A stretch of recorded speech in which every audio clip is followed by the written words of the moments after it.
Thank you so much for watching our video.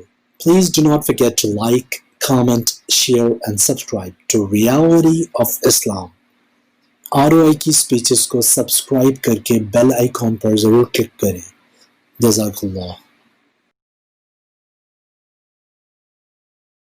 بسم اللہ الرحمن الرحیم. السلام علیکم ورحمۃ اللہ. آج کی جو ویڈیو آپ کے ساتھ شیئر کرنے لگا ہوں یہ بہت قیمتی لمحات ہیں جو کہ حاجی عبد الوہاب صاحب کی زندگی سے متعلق ہیں، اور اس سے پہلے اس کے بارے میں کچھ بتانا چاہتا ہوں. حاجی عبد الوہاب صاحب رحمۃ اللہ علیہ کسی تعارف کے محتاج نہیں ہیں. آپ نے پوری زندگی صرف ایک ہی صدا لگائی، اللہ سے ہونے کا یقین اور اللہ کے غیر سے کچھ نہ ہونے کا یقین. 22 مئی سن 2018 میں متولی کعبہ ڈاکٹر شیخ صالح زین العابدین اور نائب متولی کعبہ ڈاکٹر عبد الرحمان الشیبی اپنے روحانی علاج کے سلسلے میں لاہور کے ایک 5 سٹار ہوٹل میں رہائش پذیر تھے. ایک دن ناشتے کے ٹیبل پر حاجی عبد الوہاب صاحب رحمۃ اللہ علیہ کا ذکر نکلا تو حاجی صاحب کے محاسن اور کرامات کی بات نکلی. پھر کیا تھا کہ خود متولی کعبہ نے حاجی صاحب سے ملاقات کی خواہش کا اظہار کیا. کچھ ہی دیر میں رائے ونڈ رابطہ ہوا اور ایک قافلہ کی صورت میں وہاں جا پہنچے. باتیں تو بہت سی ہوتی رہیں سفر میں، مگر اصل مقصد تو ان دونوں حضرات کا حاجی صاحب سے ملاقات کرنا اور دعائیں لینا تھا. حاجی صاحب رحمۃ اللہ علیہ نے شرکائے مجلس کے ہاتھوں پر خود عطر لگایا اور سب کو حاجی صاحب کے ماتھے اور سر کا بوسہ لینے کی سعادت بھی نصیب ہوئی. ابھی جو آپ ویڈیو دیکھیں گے اس میں آپ خود دیکھ سکیں گے کہ متولی کعبہ اور حاجی عبد الوہاب صاحب میں جو ملاقات ہوئی، اور اس کے بعد متولی کعبہ نے خود حاجی عبد الوہاب صاحب کا جو ہاتھ ہے وہ اپنے سر کے اوپر رکھوایا، اور ایسا لگتا ہے کہ وہ ان سے صرف دعائیں لینے کے لیے ہی آئے ہیں. اللہ سبحانہ و تعالی حاجی صاحب کی قبر پہ کروڑوں رحمتیں نازل فرمائیں اور آپ سے راضی ہو جائیں، اور ہم سب کو بھی دین کے کام میں لگنے کی اور اس کو سمجھنے کی توفیق عطا فرمائے. السلام علیکم ورحمۃ اللہ وما علینا الا البلاغ.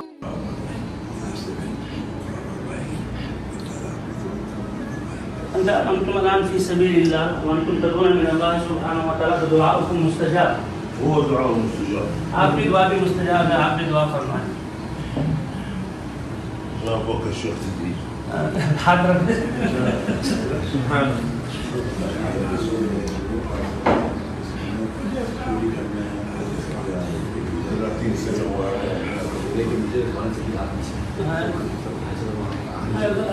أنت الذي تليق القضاء.